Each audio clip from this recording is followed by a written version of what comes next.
तो ऐसा माना जाता है कि सबसे पहले अर्थ के एटमॉस्फेयर का जो प्रेशर मेज़र किया वो टॉरिसली नामक साइंटिस्ट ने किया। हम फिजिक्स में ज़्यादातर नाम क्या कास्ट बुलाते हैं। अगर हिंदुस्तानी होते तो शर्मा जी गुप्ता जी से नाम से बुलाया जाता। शर्मा जी ने किया, गुप्ता जी ने किया, तो यहाँ पे भी उनका नाम है, टॉरिसली कास्ट है उनकी। तो उन्होंने जो डिवाइस बनाया था एटमॉस्फेयर का प्रेशर मेज़र करने के लिए, उसको नाम दिया गया है बैरोमीटर। यहाँ पर प्रेशर मेजरमेंट के दो डिवाइस होते हैं, एक होता है मैनोमीटर, एक होता है बैरोमीटर। कंफ्यूज मत होना बच्चों। बैरोमीटर एटमॉस्फेरिक प्रेशर मेजर करता है, सिर्फ एटमॉस्फेयर का प्रेशर। तो क्या किया उन्होंने एटमॉस्फेयर का प्रेशर मेजर करने के लिए, उन्होंने वैसे जो किया वो कई बार ट्राई किया था। जितना आसानी से हम बताते हैं उतना सिंपल चीज़ें होती नहीं है।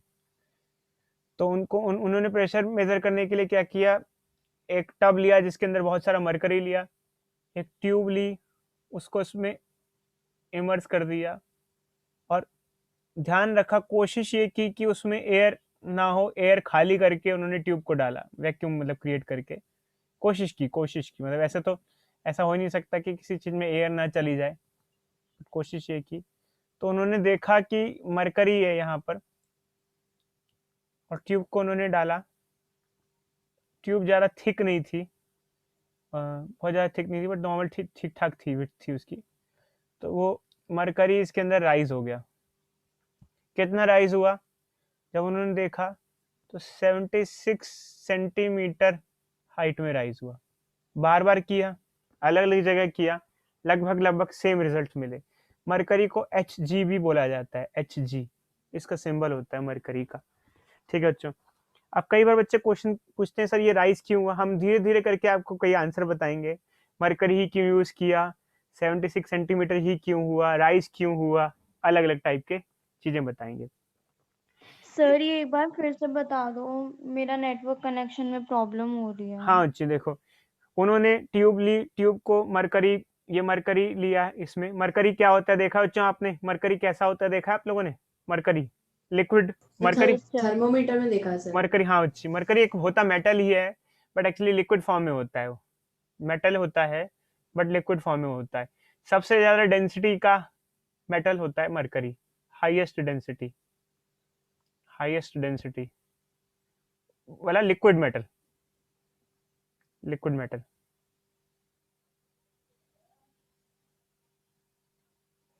कह सकते हैं मतलब एक तरीके से। तो उन्होंने ट्यूब इमर्स कर दी मरकरी में, बहुत सारा मरकरी लिया, 76 सेंटीमीटर तक का मरकरी ऊपर चढ़ गया। अलग अलग जगह भी किया तो भी सेम रिजल्ट आए। अब क्वेश्चन ये अराइज होता है कि मरकरी ही क्यों यूज़ किया और 76 सेंटीमीटर ही क्यों राइज की, और सबसे पहले राइज क्यों किया। देखो अच्छे, फ्लूइड उसके अंदर चढ़ा क्यों। एक्चुअली क्या होता है, इस क्वेश्चन का आंसर जानने के लिए आपको जाना पड़ेगा पास्कल लॉ पे। पास्कल लॉ कहता है कि सेम फ्लूइड में सेम हाइट पे सेम प्रेशर होता है। देखो बच्चों यहाँ पर एक चीज समझो, मान लो कंटेनर है, इसमें सेम फ्लूइड है। अगर हम पूछें आपसे, दो पॉइंट्स हैं ए और बी, सेम लेवल पे हैं, क्या इन पे प्रेशर सेम होगा या नहीं होगा, सेम हाइट सेम डेप्थ में, सेम फ्लूइड है। बोलो बच्चों। तो सेम फ्लूइड में सेम डेप्थ पे सेम प्रेशर होता है। ध्यान रखना, सेम फ्लूइड एंड दूसरा क्या, सेम डेप्थ, दोनों दोनों चीजें सेम होनी चाहिए। ऐसा ना हो कि बीच में कंपार्टमेंट है और यहाँ पे फ्लूइड अलग अलग हो गया, तो ए और बी पे प्रेशर सेम होगा। अगर कंपार्टमेंट है बीच में और ए और बी पे प्रेशर पूछा जा रहा है तो सेम नहीं होगा, क्योंकि अगर फ्लूइड डिफरेंट हो जाएंगे तो प्रेशर भी डिफरेंट हो जाएगा। ठीक है। तो बट ये तो फ्लूइड सेम ही है। तो मान लो दो पॉइंट मान लो, एक पॉइंट मान लो ए, एक पॉइंट मान लो बी। ए और बी पॉइंट पे प्रेशर जो होना चाहिए वो सेम होना चाहिए। तो ए पॉइंट पे जो प्रेशर है वो तो एटमॉस्फेयर की वजह से लग रहा है, क्योंकि ए पॉइंट जो है फ्री है, हवा में है, तो उस पर जो प्रेशर लगेगा वो ड्यू टू एटमॉस्फेयर, एटमॉस्फेयर की वजह से लगेगा, एटमॉस्फेयर की वजह से लगेगा देखा जाए तो। तो बी पॉइंट पे तो एटमॉस्फेयर नहीं है क्योंकि ट्यूब क्लोज्ड है, ऊपर से क्लोज ट्यूब है, तो एटमॉस्फेयर की वजह से नहीं लगेगा। तो बी पॉइंट पे प्रेशर किसकी वजह से लगेगा? जो मरकरी कॉलम है इतना सारा, इतना भर गया है, उसका वेट है, weight of mercury column, weight of mercury column, उसकी वजह से लगेगा। अब क्वेश्चन ये आ जाता है कि मरकरी राइज क्यों हुआ? उसका कारण ये था कि ए पॉइंट पे तो प्रेशर लग रहा था एटमॉस्फेरिक, बट बी पॉइंट पे कोई प्रेशर नहीं था। अगर मान लो फ्लूइड राइज करता ही नहीं तो कोई प्रेशर ही नहीं होता, और कोई प्रेशर ही नहीं होता तो ये तो यहाँ कहानी बिल्कुल अजीब सी हो जाती। ए पॉइंट पे तो प्रेशर होता और वो ज़्यादा हो जाता, और बी पॉइंट पे तो प्रेशर जीरो हो जाता। मान लो कुछ एयर ही नहीं हमने क्या रखा है, या फिर होता भी तो क्लोज्ड है, हमने कहा कि एयर निकाल दी, हमने ये बोला आपको कि एयर निकाल दी हमने इसमें से, तो एयर ही नहीं हमने, हम आपको कह रहे हैं इसमें एयर ही नहीं, हमने एयर निकाल दी कैसे ना किसी तरीके से। तो एयर ही नहीं है तो प्रेशर बी पॉइंट पे जीरो हो जाता और ए पॉइंट पे प्रेशर होता। और ये तो क्या कर रहा है? पास्कल लॉ को वायलेट कर रहा है, पास्कल्स लॉ को वायलेट कर रहा है। सेम हाइट पे सेम फ्लूइड में सेम प्रेशर होना चाहिए, ए और बी सेम डेप्थ पे है, सेम हाइट में है, सेम फ्लूइड है, सेम प्रेशर होना चाहिए। तो पास्कल लॉ वैलिड है, इसकी वजह से उसमें फ्लूइड में मरकरी राइज हो रहा है, क्योंकि नेचर में फिजिक्स के हिसाब से लॉस कभी गलत नहीं होती हैं। आप थियोरेटिकली भी बता सकते हो कि ऐसा होगा क्योंकि लॉ फॉलो होगा, और हम लोग चीज़ें जब डिज़ाइन करते हैं लॉ के बेसिस पे करते हैं कि ऐसा होना चाहिए, ऐसा होना चाहिए, ऐसा होना चाहिए, और हमारी लॉस के बेसिस पे सारी चीज़ें सही निकलती हैं, तभी हमारे डिवाइस काम करते हैं, वरना हमारे डिवाइस काम ही ना करे। तो इसका मतलब कि ऐसा पॉसिबल नहीं है जो कि हमने लिखा है ये लाइन। और तो हो क्या रहा है कि उधर एटमॉस्फेयर प्रेशर दे रहा है और इसका प्रेशर बैलेंस करने के लिए मरकरी अपना वेट से प्रेशर लगा रहा है जो कि बराबर है। तो जैसे कि पॉइंट ए और पॉइंट बी पे प्रेशर सेम होना चाहिए, तो ए पॉइंट पे कौन प्रेशर लगा रहा है? ए पॉइंट पे एटमॉस्फेरिक प्रेशर लग रहा है, ए PATM लग रहा है। बी पॉइंट पे क्या लग रहा है? भाई ऊपर तो कुछ है नहीं, तो जो कॉलम है उसका प्रेशर लग रहा है, और कॉलम का जो प्रेशर होता है वो ρGH होता है, pressure due to mercury column, yes sir. Pressure due to mercury column.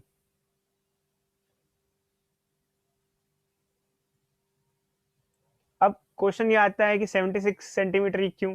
क्योंकि भाई एटमॉस्फेरिक प्रेशर अगर उतना ही रहेगा तो हाइट भी राइज उतनी ही होगी। वो बात अलग है कि आप माउंटेन पे ले जाओ तो एटमॉस्फेयर का प्रेशर वहाँ कम हो जाता है तो हाइट अलग हो जाएगी, बट हम तो सी लेवल की बात कर रहे हैं अप्रॉक्सीमेटली। तो एटमॉस्फेरिक प्रेशर जो होगा वो ρGH होगा, रो डेंसिटी ऑफ मरकरी होगा। डेंसिटी ऑफ मरकरी क्या होता है? 13.6 इंटू 10⁻3 ये मरकरी की डेंसिटी होती है। जी 9.8, वैसे तो न्यूमेरिकल करते हुए 10 ले लेते हैं, बट जहाँ प्रीसीजन चाहिए वहाँ 9.8 लेंगे। और हाइट 76 सेंटीमीटर ऑफ मरकरी, 76 तो लिखेंगे नहीं, 0.676 मीटर लिखेंगे। तो इससे ही जब आप सिंप्लीफाई करते हैं तो करीब करीब वही एटमॉस्फेरिक प्रेशर की वैल्यू आ जाती है 1.013 इंटू 10⁵ पास्कल, जो कि मैंने आपको बताया था, जिसे हम 1 ATM भी बुलाते हैं। कोई डाउट बच्चों इसको लेके आपको? बोलो भाई बोलो, एनी डाउट? बोलो बच्चों बोलो, हेलो। No sir. दूसरा क्वेश्चन ये कि मरकरी ही क्यों यूज किया, वाटर क्यों यूज नहीं कर सकते, वाइन कुछ भी और चीज क्यों यूज नहीं कर सकते? हुआ है, यूज किया था, वाटर भी यूज किया था, वाइन भी यूज की थी, काफी चीजें यूज की थी, बट काम नहीं चला अच्छे से। कोई बचाता है ऐसा क्यों? मैं ऐसा क्यों कह रहा हूँ? बाकी चीज भी यूज की थी। वाटर की डेंसिटी बहुत कम होती है तो बहुत ऊपर तक राइज हो जाएगा। शाबाश बच्चे, वेरी गुड विज्ञान। देखो बच्चों एक्चुअली क्या है कि अगर देखा जाए तो atmospheric pressure is equal to ρGH होता है। तो एटमॉस्फेयर का तो प्रेशर कांस्टेंट है ही है, फिक्स्ड है, ये तो कांस्टेंट चीज है। अगर आप लो डेंसिटी वाली चीज यूज करोगे तो उसमें ज़्यादा हाइट तक राइज करेगा, उसके लिए बहुत लंबी ट्यूब चाहिए होगी, इससे ज़्यादा लफड़ा आएगा। और अभी भी ट्यूब कम नहीं चाहिए, 76 सेंटीमीटर कम नहीं होता है। 76 सेंटीमीटर अगर आपको देखना है तो करीब करीब मीटर में, मतलब जैसे मीटर में 0.76 मीटर हो गया, तो उसके लिए कम से कम 1 मीटर की ट्यूब लोगे आप लोग। 1 मीटर छोटा मोटा नहीं होता है, काफ़ी लंबा होता है 1 मीटर की ट्यूब। और कुछ और यूज़ करोगे तो उसके लिए बहुत लंबी ट्यूब चाहिए होगी, तो इसलिए बच्चे हमने यूज़ किया मरकरी, सबसे सूटेबल था हमारे लिए। सर ये एक बार फिर से बता दो। क्या बच्चे बताना है? बोलो बोलो बोलो बोलो बच्चे बोलो। सर ये PATM रो GH के बराबर कैसे आया? मतलब बच्चे आप कहाँ थे बच्चे? बताया तो अभी अभी कि पास्कल लॉ फॉलो करती है। पी और पी भी बराबर है, समझ में आया बच्चे? बोलो पी और पी भी समझ में आया? Hello Rica, yes sir. ध्यान नहीं अच्छी खाने में लगी हुई हो, इधर देखो, कुछ खा रही हो? नहीं सर। अच्छा इधर देखो, देखो अच्छी पी और पी भी बराबर है, कोई कोई डाउट इसमें? बोलो हेलो रिका, बोलो बच्चे बोलो। पास्कल लॉ के हिसाब से होगा ये, सेम हाइट पे सेम फ्लूइड में सेम प्रेशर होता है। बोलो बच्चे, yes sir. P P A point पे प्रेशर कितना है? ए पॉइंट पे जो प्रेशर है वो है PATM, ठीक है? कोई डाउट? क्योंकि ए पॉइंट तो हवा में, ओपन एयर में जो प्रेशर होगा वो एटमॉस्फेरिक प्रेशर होगा, और ये पानी के अपर सरफेस पे, तो पानी का वेट का कॉलम प्रेशर नहीं लेंगे। और पॉइंट बी पे जो प्रेशर होगा वो सिर्फ जो फ्लूइड का कॉलम है जो कि जिसका प्रेशर है ρGH, इसकी वजह से होगा। क्या डाउट बच्ची? बोलो बोलो बच्ची बोलो, बोलो भाई बोलो। हेलो हेलो, सर ये रो GH कैसे आया? रोजीएच बच्ची लास्ट क्लास में पढ़ा था ना हमने, किसी भी कॉलम का प्रेशर रोजीएच होता है। अच्छा बता देते हैं, देखो बच्ची लास्ट क्लास में हमने ये रिलेशन पढ़ा था बच्चों, प्रेशर डिफरेंस क्या होता है। देखो बच्ची लास्ट क्लास में हमने पढ़ा था, ये प्रेशर डिफरेंस होता है रोजीएच। जैसे ए पॉइंट है और बी पॉइंट है, इन दोनों पॉइंट पे अगर बात की जाए, इन दोनों पॉइंट में अगर एच हाइट का डिफरेंस है, तो इनका प्रेशर डिफरेंस होगा ρGH। तो एक्चुअल में क्या होता है बच्चों, रोजिए जो होता है वो किसी भी कॉलम का प्रेशर, कोई भी कॉलम है उसका हाइट h है, उसका प्रेशर जो होता है वो ρGH होता है। जैसे कोई भी कॉलम हुआ, कॉलम जैसे मतलब इस बी पॉइंट पे देखो, बी पॉइंट पे ये बी पॉइंट है, मैंने आपको बताया यहाँ बी पॉइंट पे देखो, बी पॉइंट पे प्रेशर कितना हुआ, PATM प्लस ρGH हुआ। बट अगर ये कंटेनर क्लोज होता, एटमॉस्फेयर नहीं होता इसमें, एटमॉस्फेरिक एयर नहीं होती इसके अंदर, तो एटमॉस्फेयर तो ये जीरो हो जाता है, तो पी पॉइंट पे प्रेशर कितना होता है, ρGH होता, क्योंकि इसमें एच हाइट तक फ्लूइड फिल्ड है, बट एटमॉस्फेयर का प्रेशर नहीं है, वो ओपन टू एयर है, तो एटमॉस्फेरिक प्रेशर भी होगा, ρGH भी होगा। बट अगर क्लोज्ड है तो ρGH होगा। बोलो बच्ची कोई डाउट? बोलो, नो सर। समझ में आया है नहीं आया बच्ची? बोलो आ बोलो गया बोलो। सर। एक बार बच्चों हम लोग डेरिवेशन भी बता देंगे, जैसे मैंने लास्ट क्लास में कहा था कि मैं इसका डेरिवेशन करा दूंगा, मैं करा दूंगा इसका डेरिवेशन भी कि कैसे आता है ये फॉर्मूला। तो ध्यान रखना बच्चों, किसी भी लिक्विड कॉलम का जो प्रेशर होता है वो ρGH होता है। कोई जैसे लिक्विड कॉलम है, 76 सेंटीमीटर फील्ड है, तो इसका जो प्रेशर होगा वो ρGH होगा। तो यहाँ से अब कोई डाउट बच्ची? बोलो हेलो रिका बोलो, अब समझ में आ गया बच्ची? बोलो बोलो बोलो भाई बोलो, आगे बढ़े चलो। तो बच्चों एक क्वेश्चन ट्राई करो आप लोग, इसी इसी नाम पे एक क्वेश्चन ट्राई करो। ये 10.6 करो, शाबाश बच्चों।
Sir, normal atmospheric pressure 1.013 into 10 to the power 5 pascal लेंगे. हाँ बच्चे बिल्कुल.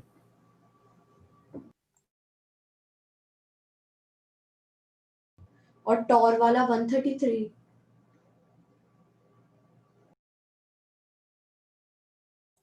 कहाँ लिखा है टॉर? इसमें कुछ लिखा है क्या 10.6 में टॉर? नहीं सर. तो अभी कुछ लिखा नहीं तो क्या जरूरत सर है? टॉरिसलीज बैरोमीटर है ना, लेकिन उसमें देखो अच्छे कोई उसको नहीं पढ़ो यार. टॉर आप बस क्वेश्चन को देखो. क्वेश्चन को, क्वेश्चन क्या कह रहा है? कह रहा है कि बस मरकरी नहीं यूज किया, फ्रेंच वाइन यूज कर लिए. ओके क्या सर. हाइट होगी? Okay sir.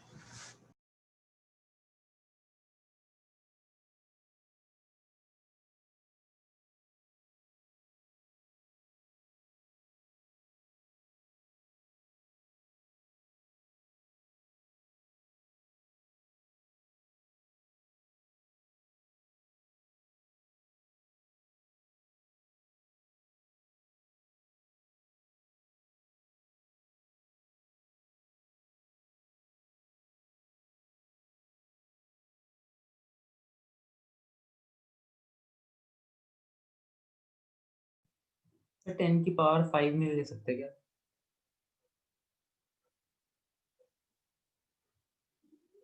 अप्रोक्सीमेशन कर दो तो ले सकते हो बच्चे. कैसे करेंगे देख लो बच्चे. इसको कोई नहीं बच्चे, सॉल्व तो आप कर ही लोगे. तो कैसे करेंगे देखो बच्चे, ये है ये ऊपर वाला फॉर्मूला यूज करेंगे जो कि हमारा ये है PATM plus rho g equal to rho g h. PATM कितना है बच्चों? 1.013 इंटू 10 की पावर 5. रो कितना है यहाँ पर? 984 है. क्या है बच्चों? 984. 984 kg मीटर क्यूब. जी 9.8. और हाइट इससे सिंप्लीफाई कर सकते हैं बच्चों. कितनी हाइट चाहिए होगी? यहाँ बहुत ज्यादा लंबी ट्यूब चाहिए होगी. करीब करीब मेरे को लग रहा है 13 to 15, मतलब 14-15 मीटर, जो कि बहुत ऊंचा होता है. 15 मीटर कितना होता है? कितने मंजिल के बराबर होता है? इसमें कई फ्लोर के बराबर की ट्यूब हो जाएगी. पता है बच्चों आपको? 15 मीटर. Sir 15 metre. हाँ बच्चों, तभी तो कह रहे हैं आपको मरकरी यूज कर. हाँ बच्चे 15, मतलब काफी लंबी ट्यूब चाहिए होगी जो कि कई फ्लोर्स के बराबर हो जाएगी बिल्डिंग के. अनन्या आपकी क्लास है क्या बच्ची अभी? Yes sir. हाँ अच्छी, तो एक काम करो, एक दो क्वेश्चन दे देते हैं. अच्छा बच्चों, मुझे नेक्स्ट क्लास में याद दिलाना कि मुझे जो लॉ, ये जो PA minus PB equal to rho g h, इसका डेरिवेशन भी बताना है. याद करा देना बच्चों एक बार. इसका डेरिवेशन भी बता देंगे हम. और ये क्वेश्चन करना है बच्चों बस. अब आपको ये लास्ट क्वेश्चन है आपका. आप चाहो तो जा सकते हो. कौन सा? 10.7 लिख लूँ मैं यहाँ पे डेरिवेशन. सर आप अभी करा रहे हो? नहीं अच्छी, बाद में कराएंगे. लिख लूँ ना. Okay sir. ये क्वेश्चन बच्चों आपको करना है बस अभी.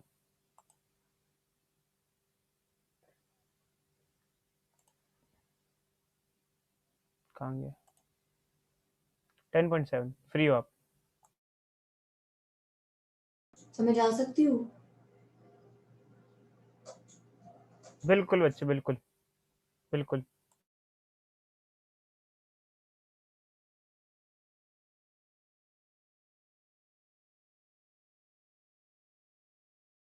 ऑफ शोर स्ट्रक्चर पता है बच्चों? इसका क्या मतलब होता है? व्हाट इज मीनिंग ऑफ शोर स्ट्रक्चर?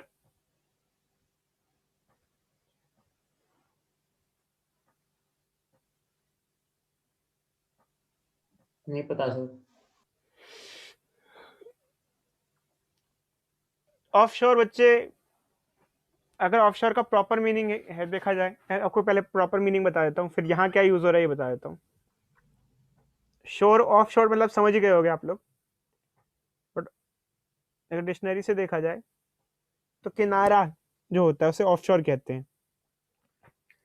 जो स्ट्रक्चर्स हम लोग बिल्ड करते हैं डैम वगैरह में, या फिर समुद्र के किनारे, ऑयल की माइनिंग वगैरह में, कुछ हद तक वो स्ट्रक्चर्स. समझे बच्चों? Yes sir.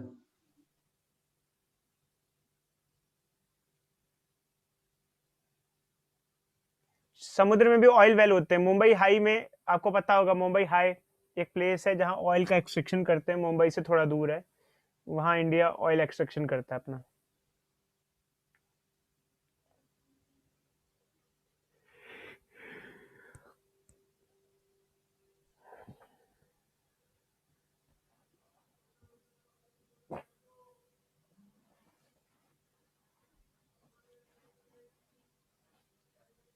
सर हो गया कैसे क्या क्या सोचा बच्चे, क्या करोगे?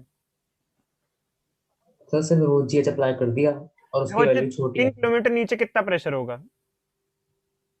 रो g h plus P A T M. But actually क्या है कि पी ए टी एम की जब वैल्यू लिखोगे, इन दोनों की वैल्यूज लिखोगे, तो आप अपने आप ही यहाँ पी ए टी एम को नेग्लेक्ट कर दोगे। कारण क्या है कि 3 किलोमीटर नीचे जो प्रेशर आएगा, ये वाला वैल्यू जो आएगी काफी ज्यादा लार्ज होगी, रो जी एच वाली। खैर आपको लेना है तो लो, या नहीं लेना है तो लो, जो भी है। तो इतना प्रेशर होगा, ये हम पुट कर देंगे। यहाँ पे डेंसिटी किसकी लेंगे? वाटर की ले लेंगे। खैर डेंसिटी तो हमें सॉल्ट वाटर की लेनी चाहिए, क्योंकि समुद्र में वाटर नहीं, सॉल्ट वाटर होना चाहिए। बट खैर कोई नहीं, आप डेंसिटी ऑफ वाटर ले लेना, जो कि 10⁻³ है। G10 ले लेना, हाइट 3 किलोमीटर ले लेना, 3000 मीटर ले लेना, प्लस एटमॉस्फेरिक प्रेशर ले लेना 0.13 × 10⁵ पास्कल ले लेना, ये टोटल प्रेशर आ जाएगा। ठीक है, और इसको देख लेना, अगर ये प्रेशर 10⁹ से ज़्यादा हो जाता है, मतलब कि समुद्र की वजह से जो उस स्ट्रक्चर पे जो प्रेशर पड़ रहा है, जो अपने समुद्र में बनाया है, पता है ना बच्चों, ऑयल वेल वगैरह बनाते हैं। अगर आपको नहीं पता तो एक बार देखना, ऑयल वेल इन सी क्या होता है। समुद्र में स्ट्रक्चर बनाते हैं तेल के एक्सट्रैक्शन वगैरह के लिए, तो वो स्ट्रक्चर्स होते हैं, वो हैं। तो इतना प्रेशर उस स्ट्रक्चर पे लग रहा होगा और इतना तक सह सकता है। अगर अप्लाइड प्रेशर मैक्सिमम लिमिट से ज़्यादा होगा तो क्या होगा बच्चों, बोलो? अप्लाइड प्रेशर अगर मैक्सिमम से लिमिट से ज़्यादा हुआ तो क्या होगा, बोलो? सर टूट गया। टूट जाएगा वो हमारा स्ट्रक्चर। और अगर अप्लाइड प्रेशर कम हुआ मैक्सिमम लिमिट से तो अच्छी बात है, हमारा स्ट्रक्चर सालों साल चलता रहेगा, हम मजे से काम करते रहेंगे। जो डैम्स वगैरह होते हैं वो इसी बेसिस पे बनाए जाते हैं कि हमारा कितना प्रेशर तक मैक्सिमम हो सकता है, उससे ज़्यादा कहीं ज़्यादा सह न सके हमारा डैम, वरना डैम टूट गया तो सारे पैसे नुकसान हो जाएंगे और फ्लडिंग और हो जाएगी और दिक्कत हो जाएगी। तो ये चीज़ का ध्यान रखना बच्चों। कोई डाउट बच्चों?